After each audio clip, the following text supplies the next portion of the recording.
I've been anticipating this particular show for over a month now, and I'm very excited about this unique panel, if I can call them that, guest that we have today. Today we will hear from female military helicopter aviators from all 5 branches of the United States military. And for their accomplishments so far, they're fairly young, but I dare say kicking butt and taking names. It will be, to say the least, an enlightening discussion about options, opportunities, and possibilities in military aviation specific to helicopters, but just in general. I think it's going to be an enlightening conversation for those of you who are watching. And I had a joke here that I was going to say, especially if you fly like a girl, which actually is a good thing because it's a compliment, because some of our best aviators today are women aviators. So welcome to the program, ladies. It's great to have you all with us. Very cool, actually. So I don't know if they still use cool, but I think it's cool. Anyhow, you guys have had some really interesting career paths. And most of all, you guys are very passionate about flying these helicopters for all the various missions that you do. So it's going to really be great to talk with you about that. Let me go ahead and introduce the panel. I'll start with Coast Guard Lieutenant Katherine Durand. Katherine is a Coast Guard pilot who does a variety of missions that also include search and rescue, but she'll tell us about some of the other things she does as well as a helicopter pilot in sunny San Diego. And then we have Army Chief Warrant Officer Kristen Blumberg with the Georgia National Guard. Kristen's also a helicopter pilot who does test flights amongst a lot of her responsibilities, and maintenance flights, which she'll explain a little bit more what that's about. We have Navy Lieutenant, fellow Navy, yay, Mariah Regis, who's also an instructor helicopter pilot and will tell us more about what she does. We have Marine Corps Major Brittany Webster, another instructor pilot. In fact, I think almost everybody here is an instructor pilot. And then we have Air Force Captain Katie Danno, who's a flight commander at Joint Base Andrews. I don't know how much she's going to be able to tell us, but it will be fun to find out what kind of stuff they do out of Joint Base. And finally, and last but not least, we have Air Force Airman First Class Jodi Miller, a Special Missions Aviator. So she's part of the crew of these helicopters and can tell us the kind of responsibilities that they have. So, ladies, again, welcome to the program. Glad to have you all here, and excited to talk with you guys about what you do and how you do it. So I think what we can start out with is to let everybody know a little bit about your backgrounds, because all of them your backgrounds are very diverse, where you're from, what you studied in school. We have an English Lit major. See if anybody can guess who that is. We have a molecular biology major. Can hardly pronounce that one. So some pretty interesting backgrounds and interesting paths as to where you are now flying helicopters. That being said, I think I'm going to go ahead and kick it to Mariah. Mariah, how about telling us where you're from and how you got into the helicopter business? Thanks, Vince. So my name is Lieutenant Mariah Regis, call sign Thumbelina. I'm from Germantown, Maryland. And I graduated high school in 2009 in Maryland, and then got a full academic scholarship via the ROTC Reserve Officer Training Corps program to the University of Washington in Seattle, Washington. I majored in molecular, cellular, and developmental biology, so very applicable to aviation. During my time in ROTC, I realized I wanted to go aviation. After my freshman year, I did a program for 4 weeks down in San Diego where I spent a week with each of the services we could go into, and aviation appealed to me the most. So that's when I knew I wanted to go and fly. So upon completing my time at the University of Washington, I graduated and commissioned into the United States Navy as an ensign. From there, I went down to Pensacola, Florida for flight school. I completed flight school in about a year and a half to 2 years. I did primary flight training in the T-6B Texan at Whiting Field in Milton, Florida. I then went to advanced helicopter training in Whiting, Florida as well. I completed flight school in March of 2015 when I earned my Wings of Gold. From there, I went to San Diego to do the FRS, which is the Fleet Replacement Squadron, where I actually flew the aircraft that I flew in the fleet, which was the MH-60 Romeo, which is essentially a Black Hawk that is reconfigured for the Navy. Our primary mission sets were anti-submarine warfare and anti-surface warfare, so I tracked submarines and ships. And upon completing the Fleet Replacement Squadron, I then flew over to Japan, and not on a helicopter. And I was stationed at HSM 51 in Atsugi, Japan from March of 2016 through January of 2019. During my time there, I spent 13 to 14 months underway on destroyers and cruisers, both going out independently and with the carrier strike groups, mostly operating in 7th Fleet. And then upon completing my fleet tour, I then got orders back to Pensacola, Florida to be an instructor pilot at HT8, which is where I currently am. I've been here for a year and a half, training students from their initial flight in a helicopter up to their wings. So let me ask the obvious question. How did you come up with the call sign Thumbelina? So the tradition of call signs, I would say, is not that you pick them, that other people pick them for you, and typically it's something that you don't love.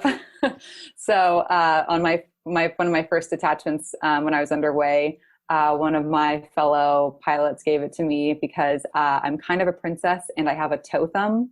If you know what that is, it's kind of just a fat thumb, and so they thought that was funny. That would make sense. Okay. Interesting background on that. Yeah. I'm also curious, why molecular biology? How did that come about as a major? So the United States Navy required that all, or at least 65% of their graduates have a scientific background or a hard major, hard science major. That's the word I was looking for. So they had different tiers. Exactly. So I was always really interested in biology. I loved the subject in high school, and so I knew that was something I wanted to pursue, and it fell into one of those categories, so it worked out for me. Got you. Okay. We'll get back to you. I have a couple more questions for you about your path, but let me go ahead and introduce Katherine Durand, Lieutenant Katherine Durand from the Coast Guard. Katherine? Vince, I grew up in New Jersey, along the coast basically, and so when it came time to decide what I wanted to do post high school, I just couldn't imagine leaving the water. So I looked at both the Navy and the Coast Guard, and I decided that I was interested in the Coast Guard because of its humanitarian mission, and as cliche as it is, like I just wanted to save lives. So that led me to the Coast Guard Academy, and I didn't become interested in flying until about halfway through the academy. Similarly, we have a 1-week program where they send you to a Coast Guard air station, and I got my first flight in a helicopter, and I was like, this is pretty cool. And that was the first time I even considered it as an option. And then as I started to learn more about the different missions in the Coast Guard, I realized that I wanted to stay operational, and I wanted to be the person actually saving lives for as long as I could. And the way to do that was to be a helicopter pilot. And you can actually be the person flying the helicopter doing these SAR cases, not necessarily having to go to the staff jobs as early as some of the other specialties lead you that direction. So I settled that I wanted to be a helicopter pilot. And the Coast Guard actually does not send everyone directly to flight school. So I did a couple years on a ship first, and then I applied to flight school from there and got picked up. And the Coast Guard, Navy, Marine Corps all do the same helicopter or the same flight school training in Pensacola, and then at Whiting Field. So I had a very similar path to what Mariah just said. And then upon winging, I went to San Diego. I've been here about 2 years, and the Coast Guard specializes in search and rescue. So that's kind of our bread and butter, and stand about 6 duties a month, which are just waiting for the SAR alarm to go off. And so they've been launched on a number of different SAR cases. They look a lot of different ways. Each case is slightly different, and so it's definitely keeps you on your toes for sure. Had you been in a helicopter before you started your helicopter flight training ever? I had that one ride in the back of a helicopter when I was a cadet at the academy, and then other than that, so I always joke. So like the collective and the psych, like the 2 controls we have in the helicopter. I was not the person that studied ahead. I did not even know what they were called before I started ground school for helicopters. So I went from not knowing what a cyclic was to flying the helicopter by myself over the course of like 20 days. It's crazy fast, but it's also really cool to go through that process so quickly. Yeah, very cool. Captain Katie Danno, Air Force. Hey everyone, I'm Katie. I have a path very similar to Katherine and Mariah both. I was born and raised out west in Montana. Both of my parents are national park rangers, so we moved around to different parks a lot. And we were moving from the west coast to the east coast, and we stopped at the Air Force Academy randomly. Just, I say randomly, and my dad thinks it was some manipulative tool to get me in there, which worked because I fell in love with it. And I ended up going there after high school. I did do a year of prep school, and I want to make that kind of a sticking point for everyone. There are a lot of ways to get to where each and every one of us are today. You heard ROTC, Coast Guard Academy, Air Force Academy, there's OTS, there's a lot of ways to get into this position. So I did a year of prep school, then went into the Air Force Academy, was lucky enough to graduate from there with a pilot slot. And then in the Air Force, I don't know if it's similar for other services, but we get our fixed wing license. I think, Mariah, you said that as well, before we go to rotary wing. So that's really cool. We get an experience in fixed wing aircraft before we make the decision to go to helicopters. Went down to Fort Rucker, Alabama, spent about 6 months there learning how to fly a helicopter, a Huey. And then followed on in Albuquerque, where I specialized in the Huey helicopter. Spent about 4 years in Wyoming, learned to fly in the mountains, doing some high altitude flying, a little bit of search and rescue in there, a lot of gunnery, things like that. Yeah, it was really fun. Vastly different from what I'm doing now in Washington, D.C. The flying is different, the mission is different. But I was able to go to instructor school and in between there, and just flying here and instructing and enjoying it a lot. So it's all been pretty fun. Well, good. Thank you. Jodi, you have a kind of a unique aspect of this. You're not a pilot, but you're the aviation mission specialist. I probably got that wrong. Special Missions Aviator. Yeah, you got it.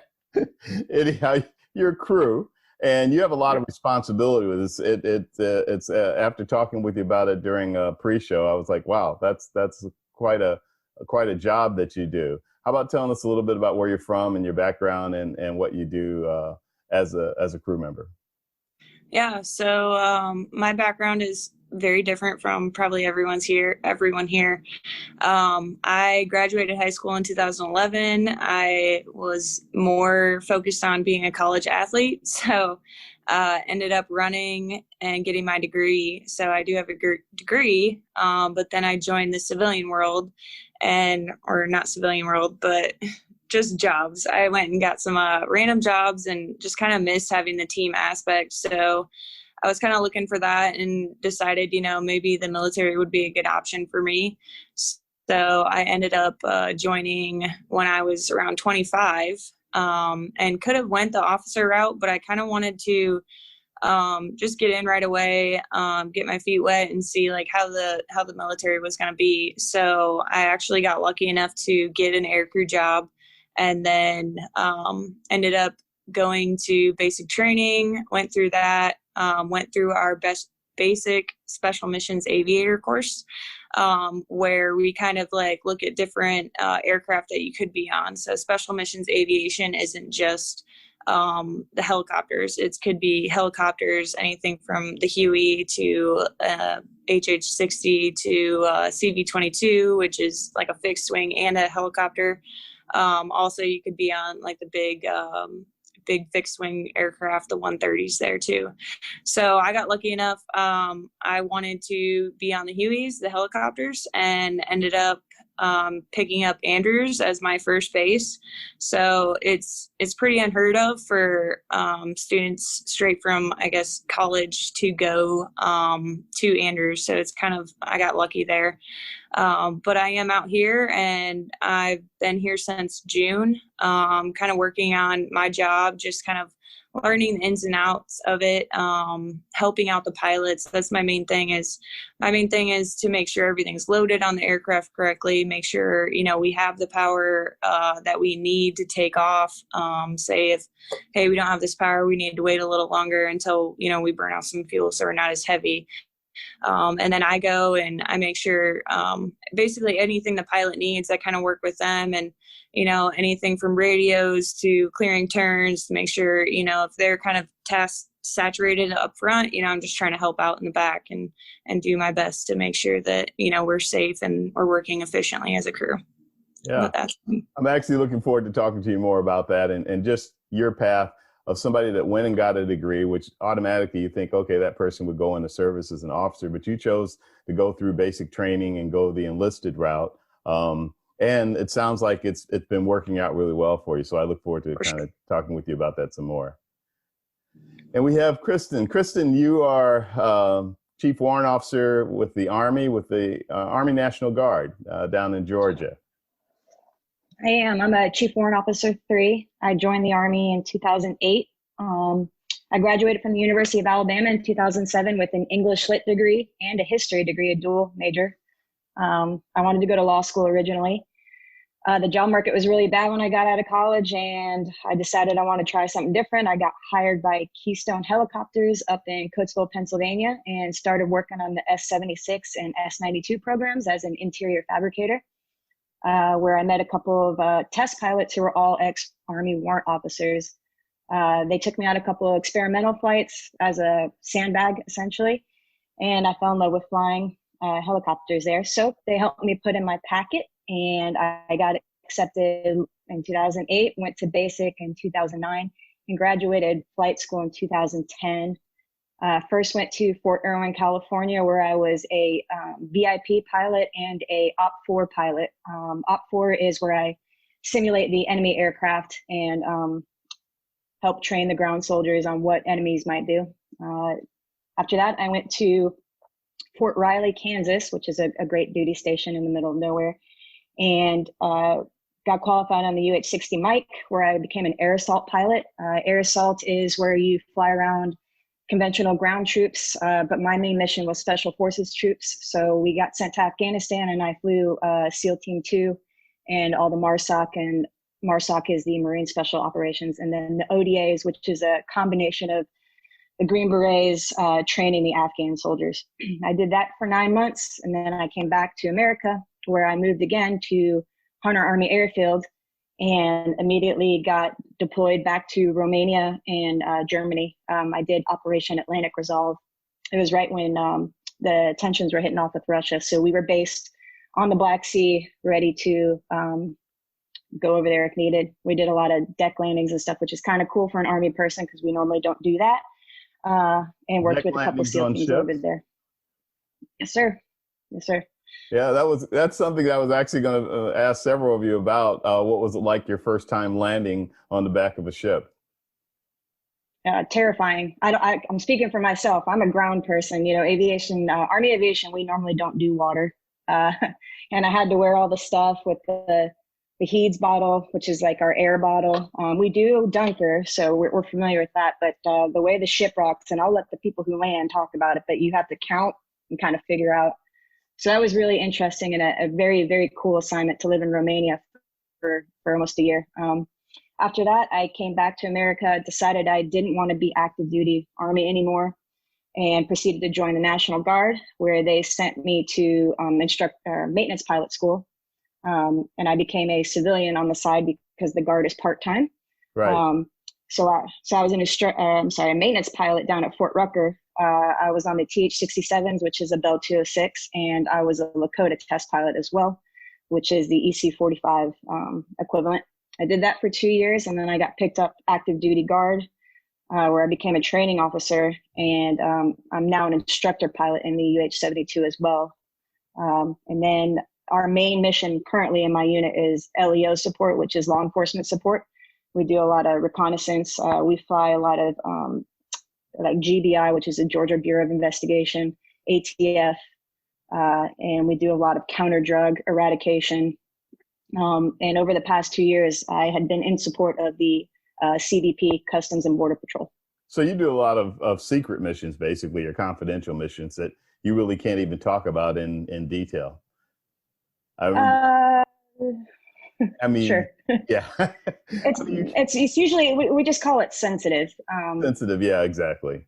Yeah. So I'm going to stick with you for a second, but I'm kind of going to go around the room, because I think that one of the things that we want to get across to the young people that are watching, whether they're in high school, in college, almost finished with their degree in aviation or something of that nature, or they've already started in their career. It is really interesting to hear when someone like, and several of you have, where you're like, your major was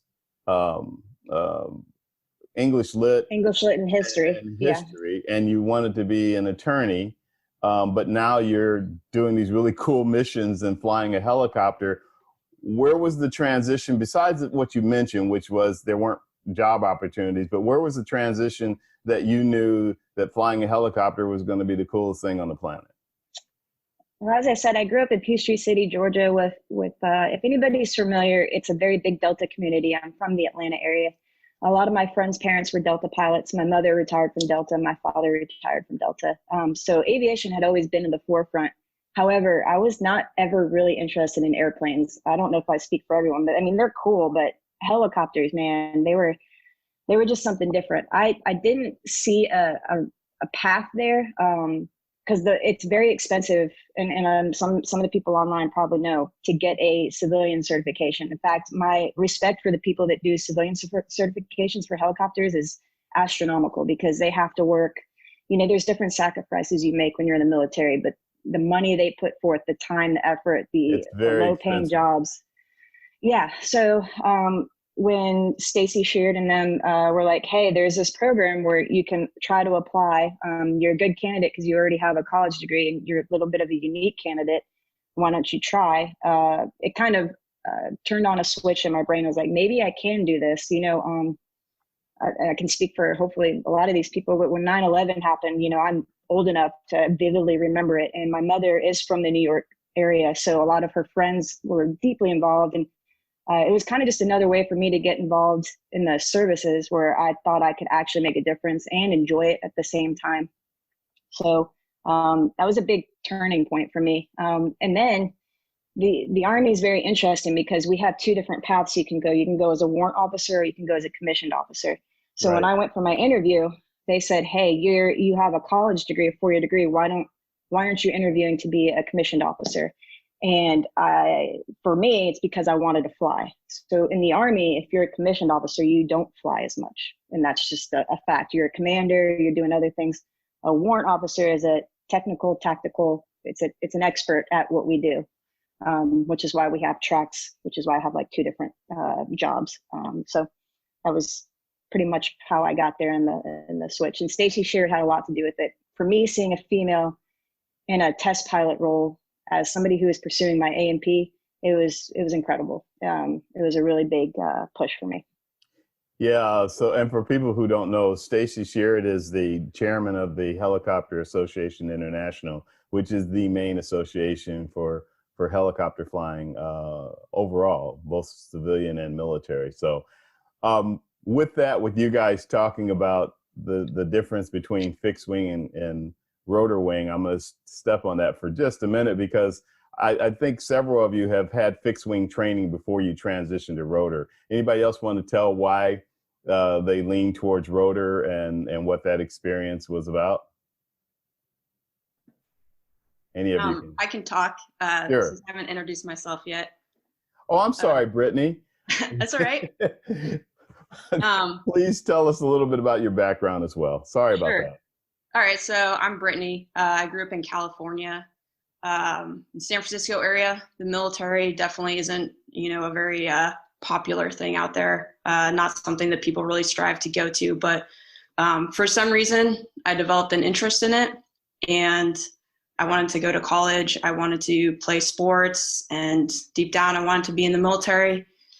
And so it worked out for me to go to the Naval Academy. So I got accepted there.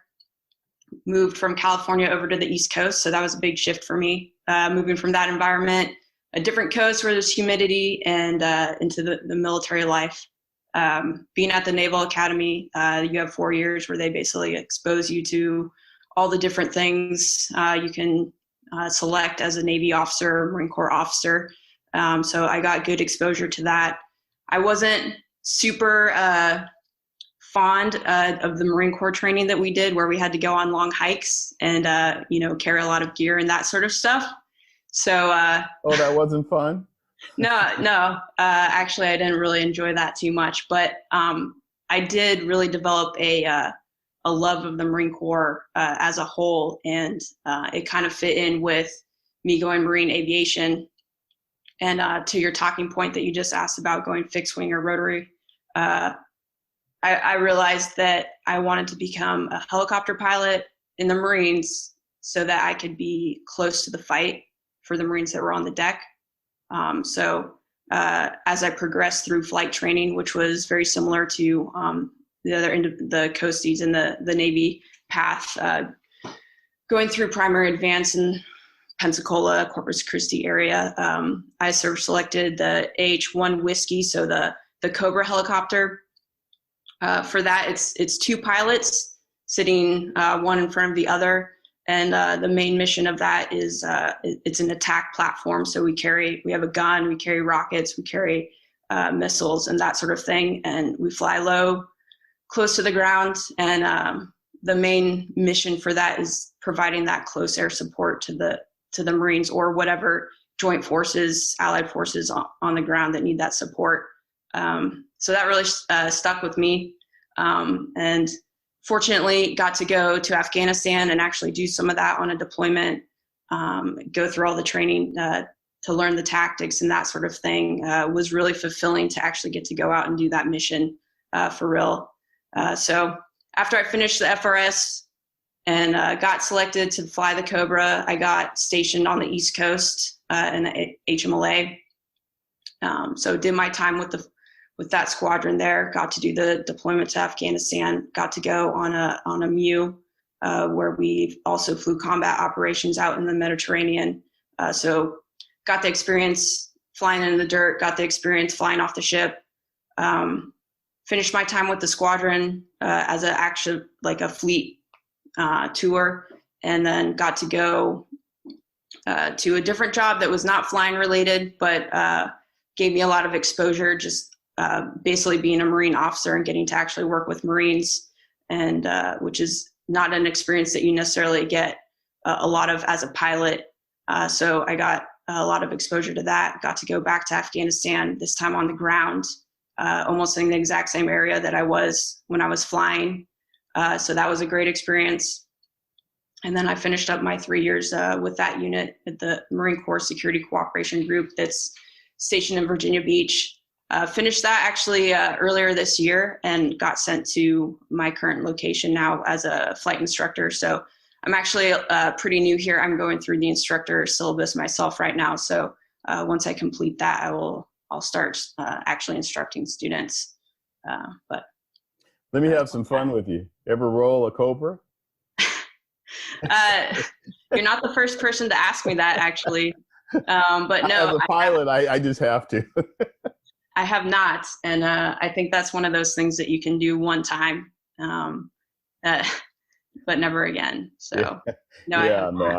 I just had to mess with you about that. I did some research on you guys in terms of women flying in the military, specifically women helicopter pilots. And as an example, for the Marines, when I looked it up, it only wanted to tell me about women F-35 pilots, et cetera, fixed wing. It was really hard to find anything about women helicopter pilots and specific to the Marine Corps. What's your take on that? I think the Marines in general are a really small service. And if you continue to break that down, how many Marines are actually Marine pilots? How many of those pilots are helicopter pilots? How many of those helicopter pilots are female? And the numbers just continue to decrease. So, I think it's a great job. I encourage it.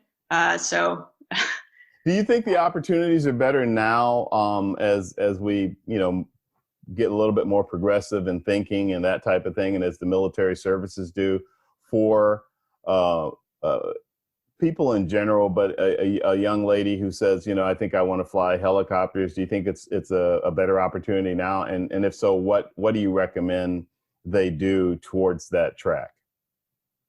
I mean, my personal experience, with the squadron and going through flight training and all that is I felt like I was treated exactly the same as the guys. There's a certain culture where you have to have thick skin because, you poke fun at each other and that sort of thing. So maybe from an outsider's perspective, it might be unappealing, but really once you, become part of the squadron, that's just, you're working there with your brothers and sisters and, there's no issues. So maybe in today's culture, it might just seem more appealing because it's just, an overall more accepting atmosphere in general. But I would never discourage anyone about it, being a female in a male dominated environment. So as far as what I would do, I would say just keep doing whatever you're doing to prep, being book smart, being good at studying, getting into physical fitness, that sort of thing. Maybe growing some thick skin, but that's, if you're just going to poke fun at your buddies, as they do to you. But nothing super specific in that aspect. Yeah, I saw Kristen kind of nodding in agreement with you. Kristen, you have a perspective on that? Yeah, I work at so I've been flying since 2010. I have only ever flown with 3 other female pilots. There's just not a whole lot of us. There's a lot more than there used to be. And it's because we are starting to mentor people. And it's just when it's visible, it's easier to see yourself doing it. But yeah, thick skin, I would highly recommend it. I grew up with 5 brothers. So for me, it was just like being home.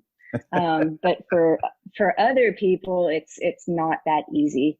And I've seen it. Some people just can't adapt to the culture. But if it's something you really want, it's just like having brothers. That's truly it. And you are a family, especially when you deploy.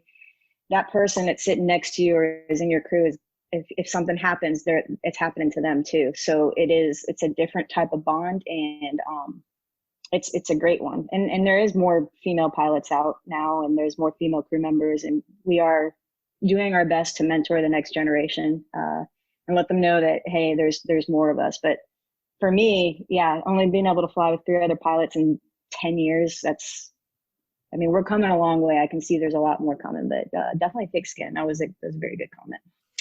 Vince, do you mind if I jump in? Go ahead. Sorry, I just wanted to add to this that in the Navy, I know specifically, it was only 8% women in naval aviation total for years. It just bumped up to 10%. So we are growing, which is great. And I have noticed a huge transition just at flight school as well. From when I went through flight school, the number of female instructors, there was only 1 at my squadron. And but there were quite a few female students, and now there's even more female students, and our wardroom of instructors are 14% female. So we are on the rise, which is so great to see. Brittany is the only Marine female IP.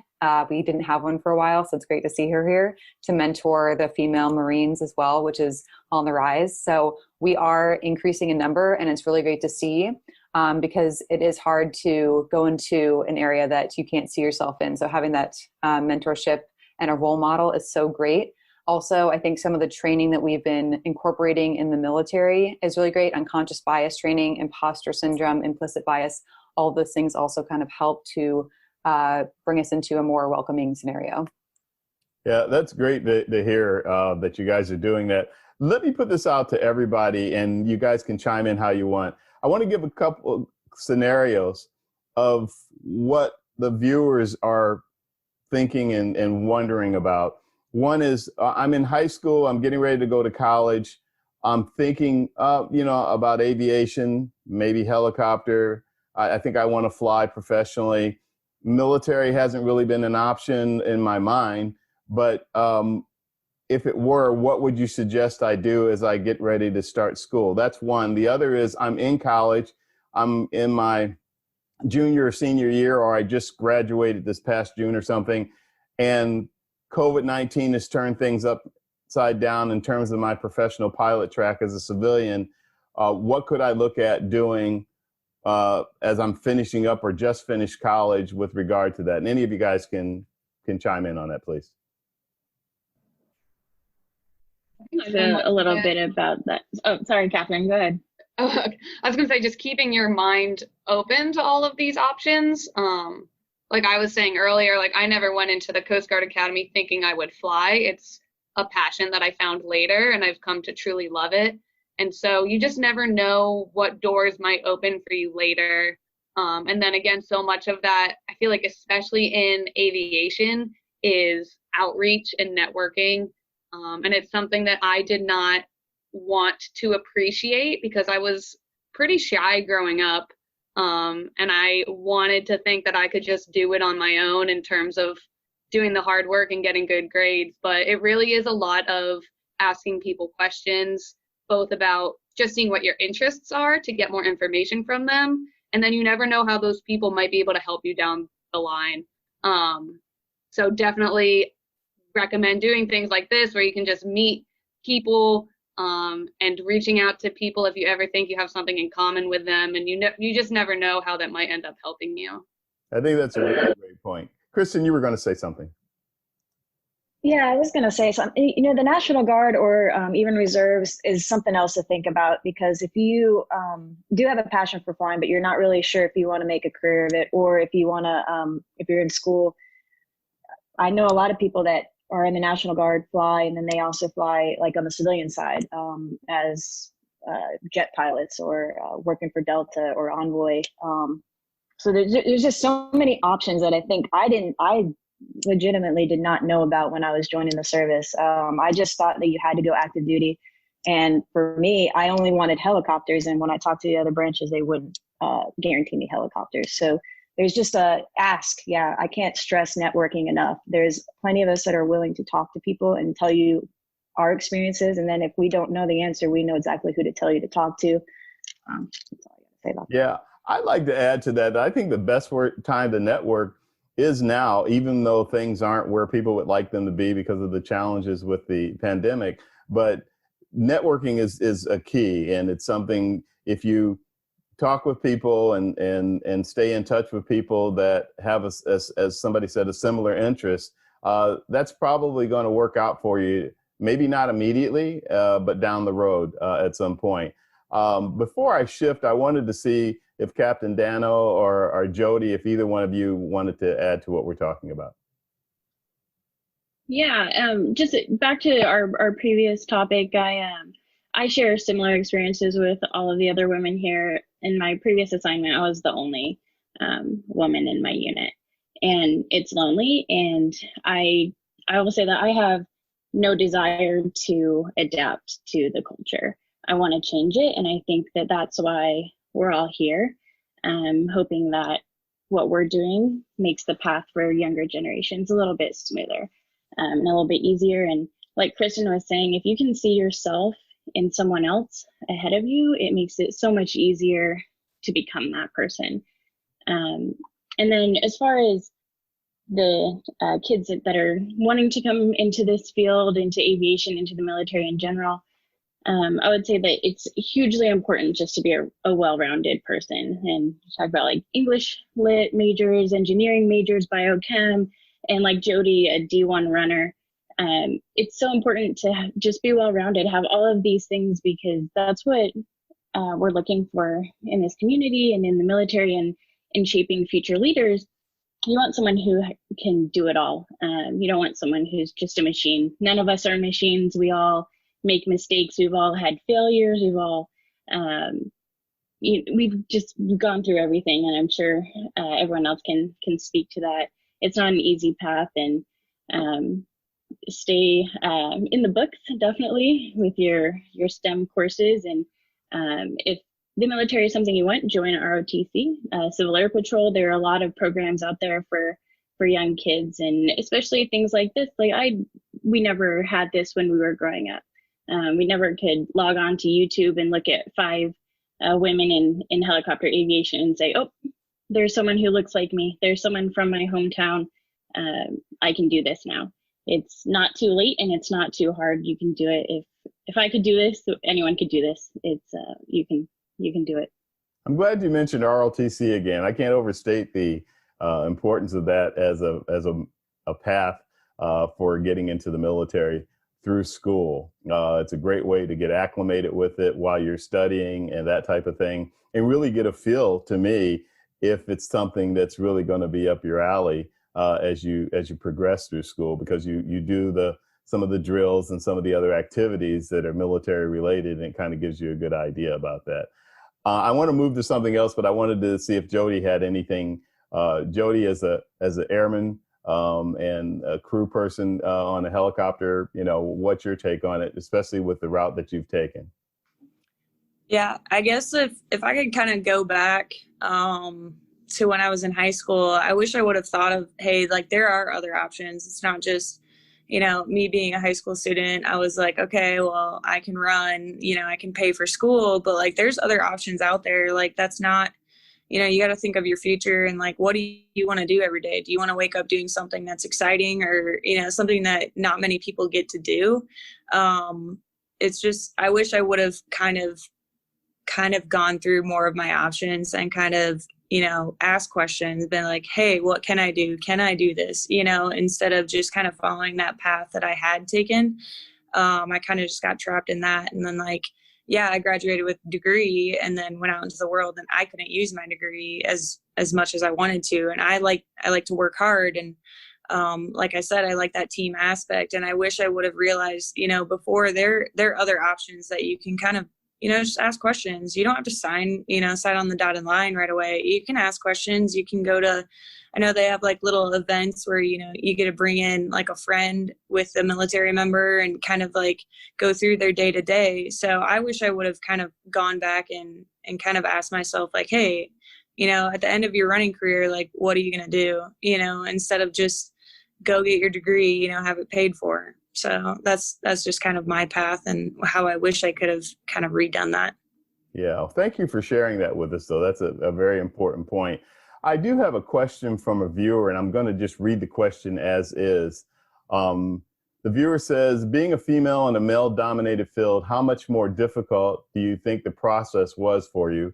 What helped you get through it, more importantly? And I think I'm going to go to Katie Danno first. And since based on what you were just saying, Katie, you probably have some thoughts about that.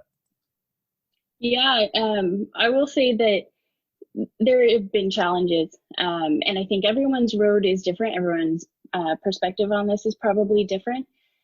But as I mentioned before, it can be lonely. I relied heavily on my friends and my family and mentors. And like Kristen was saying, I found a woman who I could look up to in my field to show me the path. But there are days, there are weeks, there are years that I've questioned my service in a way that isn't because I don't want to be here and I don't want to be doing something that's good for the community, but because it's been difficult. And I think that what I've had to do is kind of look inside myself and say, I have a young daughter and I want her life to be easier and to be a smoother road than I had. And even for the women ahead of me, like my path has been easier because of the women who've gone before me. So yeah, there will be difficult days and difficult times, and you have to rely on the people around you, especially the other women, the other people you can kind of lock arms with and stay strong. Anyone else? And kind of jump off that, and just that you might be thrust into that mentor role earlier than you think you're ready for. So I have only been flying this aircraft for 2 years at this point, and there are 2 women at my unit, me and someone who is even more junior than I am. So the men that we work with are great, and they're very supportive, and like everyone else was saying, like I do feel like I'm working with brothers, and it's so much fun flying with them, but there are just things that they don't know. Like, how do I deal with my hair in a bun while I have to wear a helmet? Or what do I have to do when we're flying for 6 hours and I have to go to the bathroom? Like just different issues like that. And so I am that mentor to that other woman that I work with when I never, like, I want that person myself. So it's a great community. You do have to be more aggressive about finding mentors for yourself, but then you also need to be willing to be that mentor for somebody else. Thank you. Anyone else? Yeah, so I agree. I think the biggest thing, I've been in situations where I'm the only female. I've been in situations where we have quite a few females. I've kind of seen both sides of the spectrum. And I would say getting those support groups together, even if you're the one forming it, is so important. I know that I would do that wherever I went. So in my squadron, as we got more and more females, we would do a get together. Sorry, my phone's ringing. 1 second. Your bandwidth just changed. Sorry, kind of busy here. Okay. But yeah, so I would say forming the support groups. And then I also think education is so important in terms of making the workplace a better place, whether it be military or civilian. So I mentioned unconscious bias, implicit bias, imposter syndrome before. If you don't know what those are, I highly encourage you to go research those and even take the test of unconscious bias to see what your unconscious biases are, because that's something that I think hinders women in the workplace from excelling. Is just simple things like I never felt any sexism towards me in my workplace, but once I read more into those, I was like, you know, the men do tend to bro out together, and that allows them to have a better relationship with my commanding officer or my O4s, and therefore they're going to be more comfortable around them, and therefore they're going to potentially rank them higher. And it's not necessarily anything that they did on purpose, but it's just something unconscious that they did. And things like that. Also, imposter syndrome is a huge issue that some women face. So I highly encourage you researching this, even men watching this as well, so that training can happen and workplaces can improve. Great, thank you. With the time that we have left, I want to go around the room and actually hear from each of you a little bit more specifics about what you specifically do as a pilot, right, a helicopter pilot right now. Not only in terms of your flight instruction, but if recently you've done any kind of special mission or unique flying or something like that. I'd like for our viewers to know what you guys do. So I'm going to go ahead and start with Kristen to tell us about what you do. You mentioned it earlier, but I know you're a maintenance test pilot, I believe, et cetera. Can you tell us a little bit more about that? Yeah, so in the Army, and I don't know how other services are, but we have a maintenance test pilot instructor path you can take as a warrant officer. So we go to a 7-week course that teaches us how to do ground records and stuff, which is pretty easy for me because I'd been working towards an A&P before I joined the military. They teach you how to manage the program in accordance with Army terms. And then because I'm in the UH-72 Lakota right now, we're also a civilian aircraft. So it's an N number aircraft. So we have to maintain FAA records on top of Army records. So it's a little bit more complex. Dakota? What's the Dakota used for specifically? The Lakota that I fly is reconnaissance. Okay. We have an MX-15 camera on the front with a FLIR. It's a really nice camera. And yeah, we do stuff like that. So for my role, I make sure the aircraft is airworthy. I work with my mechanics. I know enough to be dangerous as a pilot, and I'm sure Jodi can speak on this. If your pilot knows anything about maintenance, it's kind of a dangerous thing because I don't know, it just is. So we work on aircraft, make sure it's airworthy, and then I go do the test flights after major maintenance is done to make sure that they're good for the other pilots to fly. So that's my main job right now. I'm in charge of a major maintenance section. So we're in charge of 12 aircraft right now. Heavy phases, which is like if they go down for a while and we have to fix it, take the mast off, take the engines apart. So I'm in charge of all of that right now. Wow. And then making sure that they're worthy. That's impressive. Since you brought Jodi into the conversation, I'm going to continue with Jodi. Jodi, tell us about what you do as a crew member, and also answering what Kristen just said about maintenance and that aspect of flying. Yeah, so I totally value, by the way. No, so basically I need to be a systems expert on everything. If something goes wrong, I need to be able to say, hey, you might have this light, this could be happening. I kind of have to be able to evaluate it in the back So while they're let me just flying. interrupt you real quick. What you're saying is you know as much about the helicopter as the person flying it. Yes, I'm supposed to know as much about the helicopter as the person flying it, right?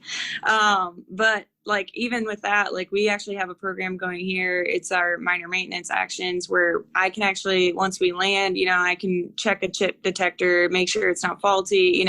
I have to be able to actually understand where that problem might be occurring and be able to fix it, or say, hey, like it's safe to fly at this point, we can fly it home, or, we need to land it. We need to actually have maintenance come out and check on it. So with that, I guess, it's all about knowing your systems, knowing, what issues are going to be happening on the aircraft. Yeah. So it's a lot. It's definitely like even going from, being a cornfield in Iowa to running in college to, hey, learn everything about this helicopter. It's kind of crazy. I can't believe that, the knowledge that I've acquired along the way in such a short amount of time, it baffles me. I feel like I studied more for this helicopter than I ever studied in college. So it's pretty crazy there, but yeah. Yeah. Captain Danno, you were at Joint Base Andrews. You actually run a command over there with the helicopter unit. What do you do? What do you guys do over there? I see your helicopters coming and going all the time. What's that all about? Yeah, so Jodi and I work together, which has been fantastic. And I feel like I have to be Jodi's biggest cheerleader on here because she doesn't say enough about herself. The flight engineers in our helicopters, they keep them running, they keep us legal, and they keep everything safe. So her role in the other flight engineers in our unit is massive. As far as our mission, we evacuate high-ranking DC officials in the event of a national emergency. Is kind of our tagline. And we're flying around just practicing for that in case that happens, and we want to be prepared and ready if that mission is asked of us. So flying in the capital region here in Washington, D.C. is incredibly different than flying in the mountains and plains of Wyoming, where there were no rules and you just make it up and do whatever you want. Here it's pretty structured, and there's, like you said, there's eyes on us all the time, which has been a different aspect of flying here because everyone has a camera on their phone. So if you're flying too low and too fast and in the wrong area, you're on video now. So it's definitely keeping you pretty accountable flying in the city. So no flying under bridges on the Potomac? Oh yeah. Maybe once again, like with the Cobra, you could do it one time and that's about it. Yeah. So besides the practice and training that you do you have daily missions that are in terms of people movement or anything like that there at the base? Yeah, we do. We do VIP transfer. So if a general or any high-ranking government official needs to make a meeting at the Pentagon, or they need to go to Langley or Quantico, anything like that, we'll assist in that, especially if there's weather or there's something happening. We'll do Gotcha. that. Mm-hmm. Mariah, how about you? What do you do currently with your flying? So currently I'm an instructor pilot. So I train students as they go from their full-time. Yes. Okay. Yes. So training students from their first initial helicopter flight where they're trying to hover, and believe it or not, hovering is actually quite difficult, especially if you don't have a stability system, which we do not in our training aircraft. It's the best. It's the hardest. It's the best. Yes. But it is the hardest thing to learn. It's very similar to riding a bike. So you can't really teach someone, they just have to kind of find their balance. So currently doing that, which is super fun and very scary because students are just trying to kill you every day, not intentionally, but, doing full autos with the students and, cutting the engine on them. You're just like, please do the correct thing. So that's been terrifying and exhilarating. Before this, I was in Japan, like I said, flying the Romeo tracking submarines and ships. And that was also a really incredible experience, especially being stationed in a foreign country. I loved it. It was so incredible.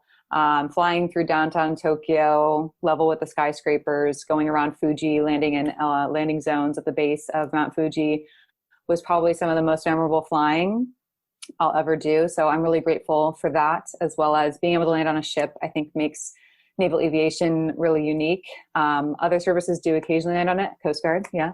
But I think that's our bread and butter, and that's been an incredible experience. Also incredibly scary. There's been times where I'm on final for the ship, and I'm like, oh my gosh, this is insane. I feel like I'm gonna throw up. I'm so nervous, but it's amazing. So what was your first experience like landing on a ship? It wasn't as bad as I thought. They kind of ease you into it. So you do practice ones on land first, and then you're going to land during the day, and they have minimal pitch and roll requirements. So as in like very restrictive, I should say. So they start you off pretty smooth. So the first landing wasn't too bad. And that was a great flight for me. I'm not going to lie. I really liked that flight. And then there've been other instances though, where rough seas, really dark night, landing in the middle of a storm, where you get black hole effect or et cetera, have been not as fun. So, but the first time was actually very, very relaxing actually and fun. Lieutenant Durand, you spend a lot of time over the water. What are your experiences like, and what are some of the things you do? You do search and rescue, but I know you've done some other things too. Right, the Coast Guard is kind of this jack of all trades when it comes to things closer to the coast. So we're very involved in, especially in San Diego, in law enforcement as well. And that might not be over the water. So for example, there were a couple of Border Patrol ATVs that were like stuck down in a ravine, and we hoisted them out for them. Oh, wow. Or we're often involved in like helping the surface assets, like the ships, with drug interdiction. So the Coast Guard does kind of get its hands in a lot of different missions. But search and rescue is definitely our biggest thing and what we train for the most. And so that is a lot of flying over the water at night. And like I was saying earlier, like search and rescue can just mean so many different things. And it's a very glamorous term, but it's not very glamorous when you're actually doing it a lot of the time. So like what people don't talk about is getting woken up at 1 a.m., searching all night and not finding anything, getting more gas and searching another 4 hours. And so it is a lot of crew coordination. We talk about that a lot in aviation. The two crew members we have in the back are very involved in both searching and just backing us up when we've been flying all night and the pilots are tired.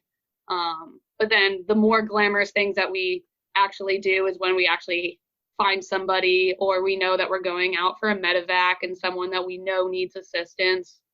And so hoisting over a boat or over the water, basically we're in a hover over that asset and we're picking that person up using the rescue swimmer, usually with the hoist cable. So I've been able to do that a couple times. It is really cool to actually see, like you get that that closure, I guess, of finding that person, bringing them into your helicopter, landing at the hospital and delivering them to the ER or the trauma center, whatever that person needs. So it is a pretty cool feeling. Yeah. I just think it's great what you guys do, and it's pretty amazing. And I can imagine how challenging those long search and rescue missions can be. Major Webster, Marine pilot, instructor, what kind of stuff are you doing these days on your regular duty? So right now, as I mentioned, I just got to my new duty station here. So right now I'm actively going through the instructor syllabus so that I can be all ready to go and actually start instructing students. Okay. So technically me and Mariah have the same job. She's just been doing it longer. So I will be doing the things that she just talked about. But as far as what I'm doing right now, I have, there's an instructor under training syllabus that they put us through. And so every day we study the same books that the students get, learn how to fly the same helicopter, learn all the same maneuvers, and just get really proficient at that to make sure that we're ready to be able to teach all that stuff to the students. So pretty much just flying every day, doing my own training, trying to get ready for that. Sounds fun. I'm going to start with you and doing around the room as we wrap things up. What's the one piece of advice more than anything that you would give to our young viewers who are considering a career in aviation, considering the military aviation, considering flying a helicopter, etc.? I'll start with you, Major. Okay. I guess my first instinct response to that is there's a lot of reasons why people join the military, and there's a lot of reasons why people pursue whatever paths that they do inside of that. I think it's really important to figure out what's important to you, and what fulfills you in that aspect. So being part of the military, you're joining a team, you're serving your country, you're developing brothers and sisters next to you, going through experiences that is not a common thing that a lot of people in this country get to do. So finding the fulfillment and having that that atmosphere and those people around you has to be something that is important and makes you want to get up in the morning to go do your job. And then as far as being in aviation, all our missions are different, but I get to put on a flight suit every day and go outside and fly a helicopter. It's a really awesome job. It gets me out from behind a computer. I enjoy that. And, whether you're training future students to go, proceed on and get to their actual fleet aircraft and do their mission, or you're flying your fleet helicopter and you're, in combat, or you're, doing search and rescue or whatever it is, you have to find that thing that fulfills you and, makes you proud to be doing what you're doing, so you can continue to enjoy it and do it well. Chief Warrant Officer Blumberg, same question. Yeah, I'll kind of resonate on what she's saying. For the military, you really have to understand what you're getting yourself into, and I think most of us did, all of us did, and understand that what you're doing is a lot bigger than yourself. All of us do special missions or stuff that affect the people. My main job is to support the guys on the ground, and when you get that satisfaction or that justification of what you're doing, it really makes it all worthwhile. At least it did for me, especially downrange or in Afghanistan. It kind of brings it full circle. You fly because it's fun, but if you have purpose behind why you're flying, it's even better. Yeah, just know what you're getting yourself into. Ask women about the military. I cannot stress this enough. Like little things, like she said, peeing when you're on an 8-hour mission. How does it happen? Guys, just pull out a Gatorade bottle. I will eternally be jealous of that because it is a big deal for us. Other stuff, like we, at least in the Army, we don't room with guys. So even when it's chow time or going to dinner, you have to, like, especially in Afghanistan, you have to go out of your way to find people to go dinner with you. It's just different for us. It will always be different, and hopefully it'll get better, but the more of us that come along, but definitely ask questions. I've been blatantly honest with people, and I don't know if that's the best way to do it. Absolutely, in terms of the best way. Yeah, sometimes it scares people. In terms of aviation, be passionate. It is a intensive career. I always make the joke, I have a bachelor's and a master's. For me, flight school was way more intensive than both of those combined. And it's a quicker time period, and it is a fire hose. You have to really, really want it. That being said, if you do, it's a lot more enjoyable when you finally get those wings and when you go through all of it. But definitely know what you're getting yourself into on that aspect too. There is a lot of studying, but at English major, if I can do it, you know what I mean? And I have a lot of buddies, and that's what's unique about the Army too. My stick buddy in flight school was 18. He basically graduated high school, did really well on the SIFT is what they call it now, the flight test, and interviewed phenomenally and was my stick buddy in flight school. So there are so many different paths is all I can say about that. Do your research, talk to people. That's all I got to offer about that. All right, thank you. Navy Lieutenant Regis. I definitely agree with everything that Kristen said. I think having a passion behind what you're doing really is what sets the military apart. When you're doing that mission, it's really rewarding. Flight school is a lot of work.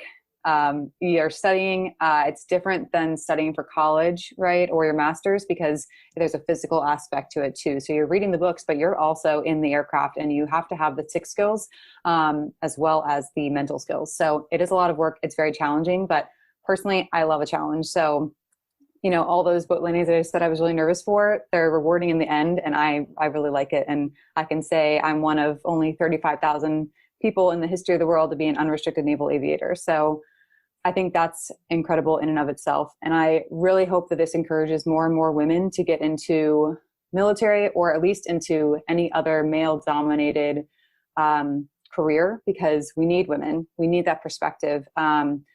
We make up over 50% of the population, but we're so minimal in terms of careers in the business world and in the military especially. And I think that's showing in leadership. We potentially are losing out on half of the best leaders possible. So I encourage women to continue to break down barriers, get in there, be assertive. I'm assertive if you haven't noticed, and you know, show your stuff, and that way we can continue to grow. Thank you, Lieutenant. Captain Danno. Yeah, I completely agree with you, Mariah. You hit the nail on the head. We're capable, we're awesome, and we're here to do the work. So I encourage women, support women every chance that I can, and I know that the rest of us do the same. And ultimately, the military has given me every opportunity in life. It gave me an education, a first-class education. It gave me pilot wings and fixed wing and in rotary wing. It sent me to my master's degree. I met my husband. I created a family. It's given me every opportunity. So I'm internally thankful to the military in that aspect. They've taken care of me well, and I feel like to return the favor, we do stuff like this. We encourage the next generation, and we make it better for the next generation. So I appreciate this opportunity. Coast Guard Lieutenant Durand, take us home. I'd say the biggest thing I have is don't talk yourself out of something before you've even tried it. If you're interested in something, I think it's really easy for people to think like, well, I'm not smart enough to do that, or maybe I don't have the stick skills, or I just basically being afraid of failure before they've even attempted something. So I think especially in aviation, I have met so many people that talk about failing tests in ground school, failing check rides, being on the verge of not making it through, but then they do make it through, and they're amazing pilots because they had to work that much harder for it. And so I think if you really want something, you can just put your head down and do that extra work, and you might need to study harder than the person next to you, but if you want it, you can make it happen. And so don't not even attempt something because you're afraid you might not make it. Very good. Did I get everybody? Did I leave anybody? Oh, you got me, so. Then I did. That's exactly why I said that, Jodi, because I was like, oh, did I leave the flight engineer out? Yeah, it's okay. It's okay. I get forgotten all the time. No, I'm just kidding. I guess my biggest thing is don't give up. I mean, you might go down a certain path and look back and realize like, why did I do that? But everything happens for a reason. But also try and just like make sure you keep your options open, and just keep looking out for the next possibility. You never know. I mean, I never thought I'd be here, and I feel blessed every day to get to do what I get to do and see things that not many people get to do as well. So just keep your head up and, keep working hard at it and figure out, what do I want to do every day? What am I going to wake up to and say, wow, how did I get here? How do I get to be, doing the job that I do? So it's always, there's always something. Well, that's great. I'd like to thank everybody for being on the program today. You guys have given out some really great and valuable information and insight on your careers. And there's a lot of, it's interesting because there are a lot of different aspects, but then there's a lot of common denominators too. So it's really great that you guys have been able to offer that on the program today. So really appreciate that.